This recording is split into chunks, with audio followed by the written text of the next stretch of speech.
Por Valorant ter sido inspirado no clássico da Valve Counter-Strike Global Offensive, o público esperava inovações. Por um lado, o jogo conseguiu se destacar, mas se o título da Riot conseguiu diversificar o cenário e realmente criar um jogo para novos players de FPS, isso ainda está aberto para debate. Com nota 80 no Metacritic, Valorant dividiu opiniões e agradou muita gente, tanto no cenário competitivo quanto para quem joga por diversão. A Screen Rant do Canadá deu 4 estrelas de 5 para o jogo. O principal ponto positivo foi justamente a capacidade da Riot Games de entrar em um território nunca explorado pela empresa e, mesmo assim, criar um shooter tático que conseguisse agregar ao mercado. Por outro lado, as críticas pontuaram os problemas que vieram na primeira semana de lançamento, principalmente alguns bugs e crashes frequentes dentro das partidas. Para o PC Gamer, o jogo mereceu nota 90 de 100.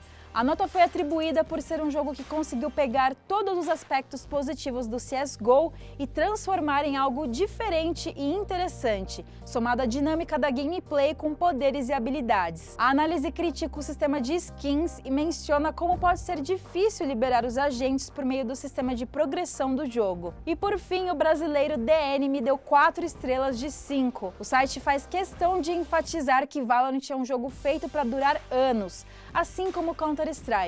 E por isso, avaliar um título como este nos seus primeiros dias de vida pode ser um desafio a mais. A análise também elogia a interface amigável e como o jogo conseguiu criar uma identidade própria sem se prender nas suas inspirações. O DNM ainda ressalta um problema recorrente nos jogos de PC, inclusive nos títulos da Riot, os jogadores. Apesar de ser uma comunidade gigante e engajada, alguns pontos de ressalva devem ser feitos. O principal dele é a toxicidade que os chats podem ter durante as partidas. Essa com certeza não é uma situação exclusiva do Valorant, mas por ser um lançamento que atraiu novos jogadores e fãs de outros games, os chats podem se tornar um horror muito rápido.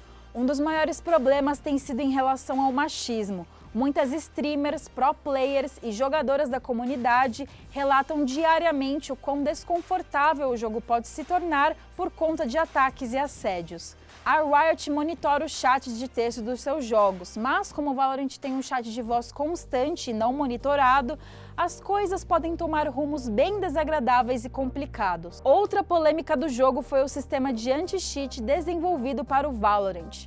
Antes mesmo do lançamento, a Riot anunciou que no dia 1 do jogo o anti-cheat já estaria disponível. Entretanto, vários jogadores levantaram uma grande questão quanto ao sistema usado no jogo. Já na fase de beta aberto, já era necessário instalar o Vanguard, sistema de anti-cheat de Valorant.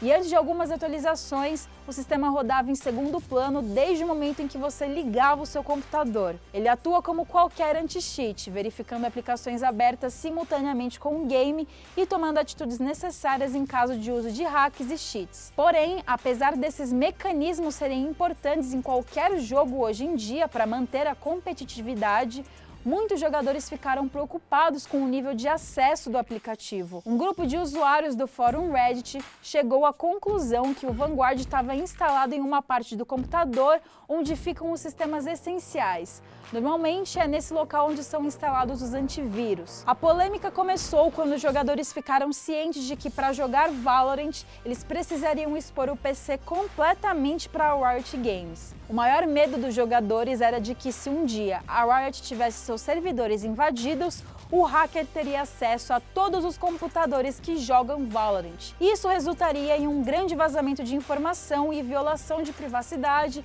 de todos os PCs que tivessem o jogo instalado. A Riot publicou uma nota oficial em seu site afirmando e garantindo a todos os jogadores de Valorant que o Vanguard é seguro.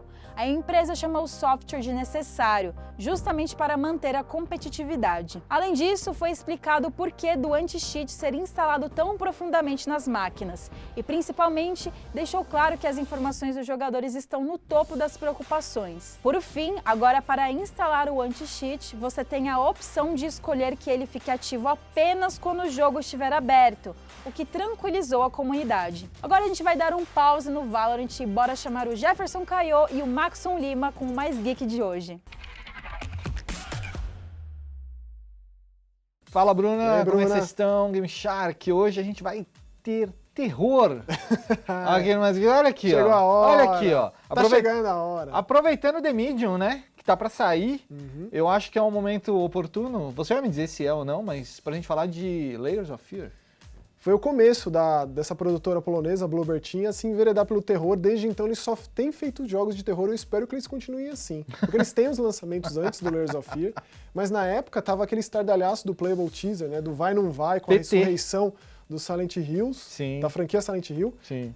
E acabou não indo, porém a gente teve um monte de jogo de terror legal. Esse é um dos que eu encaixaria nessa categoria. Assim. É mesmo? Caramba, mano. Ele Eu, foi- eu não tenho nem ideia do que seja, tipo, Layers of Fear. Assim, é um jogo em primeira pessoa, óbvio. Ele segue muito esse padrão pós-Amnesia The Dark Descent. Os jogos de terror da década de 2010 ali, é em primeira pessoa, focado em exploração, que puxa lá de trás, lá da época do Super Famicom, do Clock Tower, Ele mira susto, não?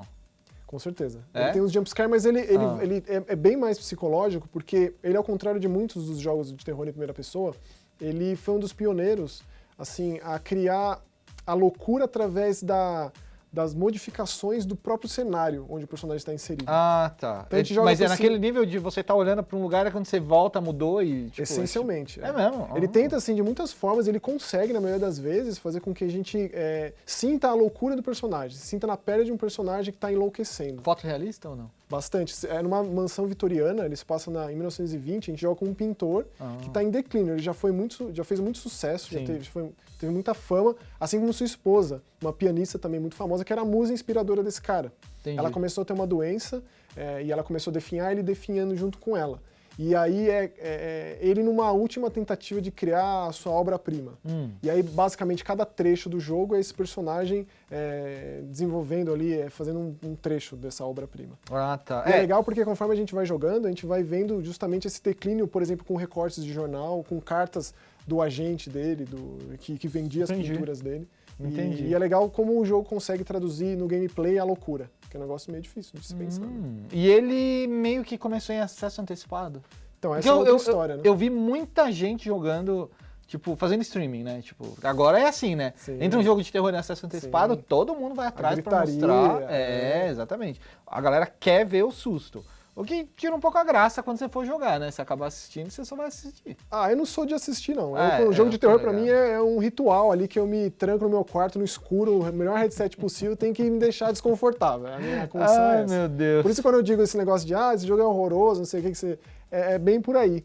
E É um esse aqui, belo elogio falar que é horroroso. pra mim, o lance de ser de acesso antecipado, pra uma desenvolvedora independente, eu acho que é sempre muito válido, porque eles coletam muitas informações, eles melhoram o produto final aí, com comentários de quem joga, fora que tem um preço menor do que o produto final, também tem essa. Porque você vai ajudar o cara a terminar Isso o jogo, né? bastante participativo. Você entra nos fóruns, tanto do site dos caras quanto no próprio Steam, comenta os seus problemas e os desenvolvedores sempre comentam. Foi o caso aqui. Porém, depois de ter jogado esse jogo em acesso antecipado, eu meio que prometi algo pra mim que eu não cumpri depois, mas na época eu prometi, que é não experimentar especificamente jogo de terror assim, porque depois que você joga, você já já perde sabe o que bastante. vai acontecer. E esse jogo assim- tem uma quebra, uma ruptura bem grande. Assim, com relação a isso. Porque esse lance de acesso antecipado é complicado, porque você não está tendo acesso antecipado ao jogo final, você está tendo acesso antecipado para colaborar no desenvolvimento. E Na aí, participação. você não meio que não tem o direito de reclamar das coisas, né? Você tem que mostrar pra galera o que tá bom e o que não tá. E aí eles vão arrumando. E é meio isso, assim. Então, assim,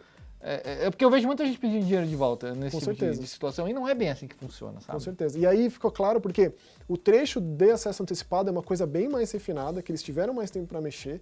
E aí tem um pedaço ali que é basicamente o terceiro ato, digamos assim, do jogo, Sei. que aí vira um jogo meio de gato e rato, de perseguição bem genericão, assim, Ah, que, tá. que quebra tudo que foi construído antes disso. Entendi. O Visage fez um pouco disso, mas ele conseguiu separar melhor e aí dá a ideia de que é um lance meio de antológico, cada segmento tá. é diferente, mas isso pelo menos pra mim no Layers of Fear destoou um pouco do todo. Mas no final das contas eu acho um jogo excelente, que quem é fã de terror deveria experimentar. E aí é isso, né? O The Medium, que é o jogo mais ambicioso da Bloober Team, que vem depois do Observer, do Blair Witch, inclusive do Layers of Fear 2, ver como começou esse terror e como que tá hoje. Faz aí uns 5 anos que esses caras estão dedicados, Nossa. 5, 6 anos dedicados a isso, então eu imagino que vai ser uma baita evolução. Eu espero falar sobre The Medium aqui também. Ah, em não, muitos outros vamos, lugares. claro, com certeza. E o Layers of Fear tá disponível pra quê? Xbox One, PS4, Switch também, aí tem Switch também, tem e PC. nos jogos, nos videogames novos, né, também, dá pra você Aí. jogar via retrocompatibilidade. É a sua chance. Assista, leia, jogue. É uma experiência completa. eu Assista diria. ou jogue, beleza? É o Layers of Fear. Não, então, joga. É, ele é o cara. Então, tchau, Bruna. Valeu, tchau. E com esse lindo bloco do Mais Geek, a gente vai para mais um intervalo, mas fica tranquilo que já já a gente está de volta.